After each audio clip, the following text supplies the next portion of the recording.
Hello everyone. 3 major changes చేశారు మన FIR process లో అండర్ బిఎన్ఎస్ 2023 చట్టంలో. ఫస్ట్ మేజర్ చేంజ్ ఏంటి? ఎఫ్ఐఆర్ ని జీరో ఎఫ్ఐఆర్ ని స్టాచ్యుటరీ రికగ్నైజేషన్ చేశారు under section 173 of BNS. Zero FIR అంటే ఏంటి? ముందు ఎలా ఉండే, ఎక్కడ నేరం జరిగింది అదే జ్యూరిస్డిక్షన్ లో మనం ఎఫ్ఐఆర్ బుక్ చేయాలి, అవునా? కానీ ఇప్పుడు ఏ పోలీస్ స్టేషన్ కి వెళ్ళినా, ఎక్కడైనా, at any police station regardless where the offences అక్కడ్, మనం వెళ్ళి ఎఫ్ఐఆర్ ఫైల్ చేయొచ్చు. సెకండ్ ఏంటి? ఆన్లైన్ ఎఫ్ఐఆర్ చేయొచ్చు. అంటే మనం ఇప్పుడు ఇంట్లో కూర్చొని కూడా ఎఫ్ఐఆర్ రిజిస్ట్రేషన్ చేయొచ్చు. కానీ ఇక్కడ కండిషన్ ఏం పెట్టాలి వీళ్ళు?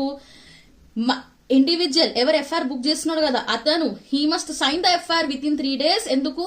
To formalize the registration. మూడో చేంజ్ ఏంటి? ఇక్కడ ఏదైనా కాగ్నిజబుల్ ఆఫెన్స్ జరిగింది, అక్కడ పనిష్మెంట్ 3 నుంచి 7 సంవత్సరాల మధ్యలో ఉందనుకోండి, అప్పుడు పోలీస్ వాళ్ళు ఏం చేయాలి? ఎంక్వైరీ చేయాలి, preliminary enquiry before registration of FIR.